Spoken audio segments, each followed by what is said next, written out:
Greetings, welcome to Something Compared To. I'm your host, Alexander Blucher. Today we're going to be going over a renter's guide of requirements before you rent. Before I get started, I am a licensed real estate agent in the state of Florida, license number 3364990. Now, I want to be sure that you're ready for your next place when you move. So these requirements may vary, but I want to be sure that you have the right information needed when moving to your next location, okay? So if you're looking for a place to rent, the first thing on the top is the rent. You want to be sure that you make 2.5 times the rent or 3 times the rent, whatever that rent number is, okay? After that is your credit score. I'll go a little bit more in details about the credit score situation, okay? After that is the 1 month of pay stubs, okay? After pay stubs is 2 months. If you're self-employed, 2 months of bank statements. After bank statement is background check. Okay. So with these 4 to 5 requirements, if you have a job, it's 4 requirements that's all we need, or that's all you may need just to be ready to have, just to position yourself, right? And if you're self-employed, 4 requirements also. Without the pay stubs, you'd be doing the bank statement. So let's start back from the top with the rent. If you're looking for a place and the rent is $2,000 a month, let's go with 3 times the rent. You want to be sure that you could show proof that you are making at least $6,000 a month in rent. And that's just one person. So if it's you and a significant other, now you could be able to show proof with your pay stub and your significant other pay stub. They will be also on the lease, of course, to be able to show that you can make $6,000 a month. All right. Credit score is very critical, I think. All right. I've been an agent over 5 years now, and sometimes that credit score can make a difference. So with the credit score, I think starting off with anything around the 650 and up, you may be in a strong position. Of course, higher, 720, 750, or even closer to 800, the better the merrier, if that is the right saying, right? Now, if you don't have a credit score and your credit score is 620, 600, you don't know your credit score, you're just not in the season of just looking at it, be mindful that can make a difference in finding a place or securing a place, okay? So I think 650 is a good start. I'll come back more on detail on that credit score situation. Okay, I'll give you guys a tip. Stay to the end. Now, with the pay stub is 30 days. If you're working at a job, be sure to have copies of that pay stub, 1 month's worth. Okay, now you're showing proof that you're making that income monthly, right? And the same thing goes with your significant other. You want to be sure that your pay stubs are in position. After that is if you're self-employed, 2 months of bank statement. No, the landlord does not want to see your bank statement, personal transaction, and everything else. The landlord or the apartment that you may be renting out to want to see that proof of income being deposited in your account. Now, if you're using another way of bringing in income, please be able to organize your receipts so it could be able to show proof that you're making that income. That's also very critical. Okay. Background check. I'm not the one to judge you, and definitely not the landlord, but they do have their right to say, you know what, if you have a clean background, then okay, this is a potential person that can move into this unit. But if your background is just maybe all over the place without any type of judgment, it's just that's the landlord call, then they may reject the application or reject the person moving in. So also background check is important. Okay. Now, before I go into details, starting back up from the credit score, before I go into details, I must say, if anyone wants to understand what helps America or what helps the community is renting, because renting want to be sure that you are on task of making that monthly payment. So you know what? Let me go back up to the 3 times the rent. All right.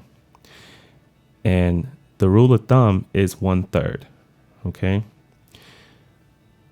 Put 3 times the rent at $2,000 rent, $2,000 for the rent. That's one.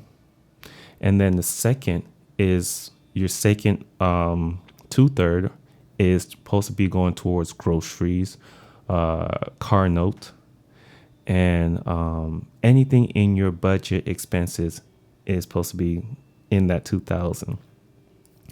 And then that 3,000, that last 1/3, which makes a whole, is supposed to be $2,000 saving.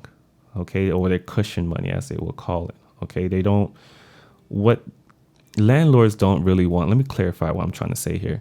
What landlords don't want is that someone is moving in, and the 3 times the rent, if that wasn't a rule, they do not want someone to be like, okay, I'm paying rent, I'm paying car note and all these groceries. That's two out of 3. But let's say there's a 2 out of 2 without the 3 times the rent. 2 out of 2. You paying rent and you paying groceries and all your important stuff. Now you don't really have room to really move. You don't have room to put down on the next place. Money is tight. Paycheck to paycheck is a reality to this person. So 3 times the rent, in my opinion, this is not written in the book, but I have noticed that the 3 times the rent, where you pay rent, you paying car note and other expenses, you have cushion to say, you know what, you really don't have an excuse. And when it's time to move, you really don't have an excuse because you're supposed to be making 3 times the rent. All right. So they want to see that income coming in with the proof of income. Now, the credit score. Now, if you stayed for additional 3 minutes, I was able to break down something that I think most renters are not aware of, what chooses you over someone else. And for someone to have a credit score, I'll say about 620. That's a great credit score because you're over 600, right? But someone that is at 650, may be the better candidate than the 620. Okay. Now, why is that? I don't want to be so specific on the numbers, but for those in the credit score, I don't want to be so specific with, 650 and what's the difference between a 620 and 650. That is not the case here. The point is that the ones that have higher credit score have more of an opportunity because they're financially responsible than those are not.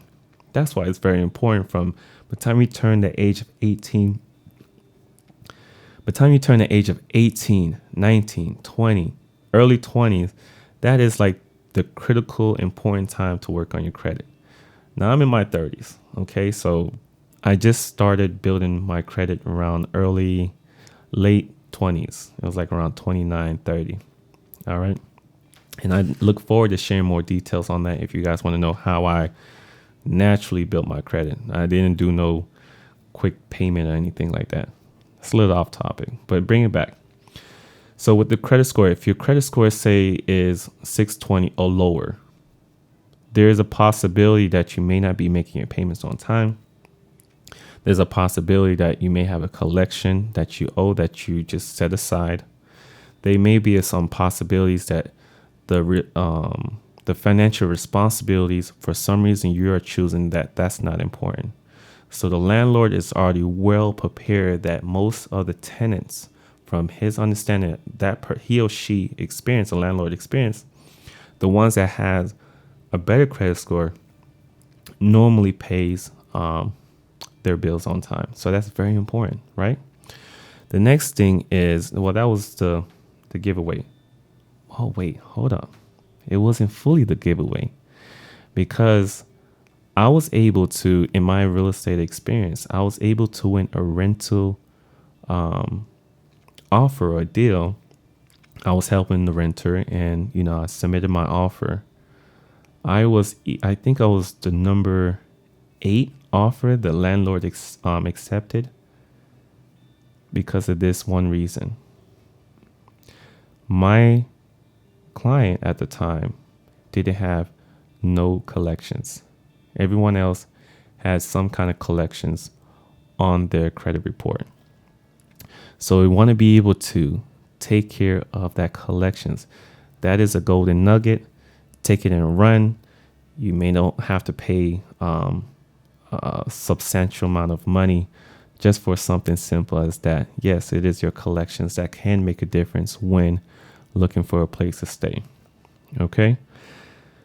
So leaving that topic of credit score, we go into the pay stubs. Okay. Have your copies ready. Time is of the essence in real estate. It is. So when you're like, okay, I finally want to move here. Yes, let me be able to get your copies of pay stubs. And top of the week, Monday is the place you like.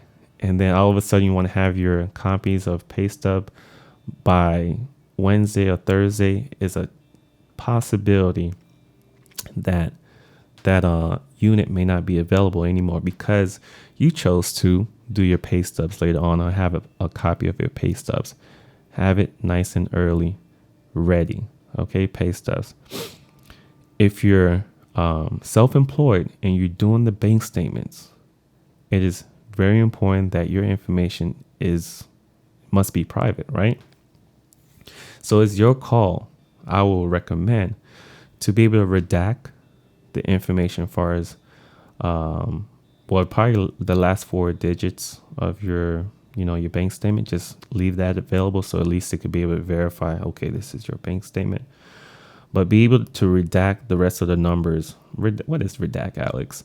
Be able to darken with a black Sharpie or white out, just to be able so that information is not shown. If you're familiar with a scanner, which I'm not saying that everybody's not, I'm just fitting that in. If you're familiar with a scanner, what you do is just white out the account number. Once again, leave the last 4 digits on there and then scan the document. So then when it scans out, you could see that you could definitely not see the whole account number. Okay. The most important thing, I think, when it comes to bank statements is just to be able to show proof that the income is coming in, and it shows proof that you are receiving the 3 times rent or more. As the example we used was $6,000. If it shows 6,000 or more. Okay. That's for the self-employed. So with the background check, it is up to you what you do in your personal life. Okay. Just be mindful. Whatever choices you make today may affect the future you. Okay. So meaning that as an example, as a background check, I think it's a good example. I think that when you do a background check and it shows any type of eviction, that is like how can I say, a language or lingo for a landlord to say next candidate. Okay. So eviction is one of the most important things not to get on your background check. Once again, I have no rights of what you do in your daily life or choices, but just being mindful that eviction or any type of felony, no judgment here. Judgment-free zone. I'm just saying what the landlords are looking out for. All right. So be able to understand that with these requirements from the credit report, So to be able to understand from these requirements, from the renting, the 2 times the rent, 2.5, 2.5 times the rent, the 3 times the rent, credit score, pay stubs, the 1 month bank statement, background check is the way of preparing yourself on your next way to move. Okay. If you're short on any of these requirements, be able to reach out to me. I'll leave my email in the description box.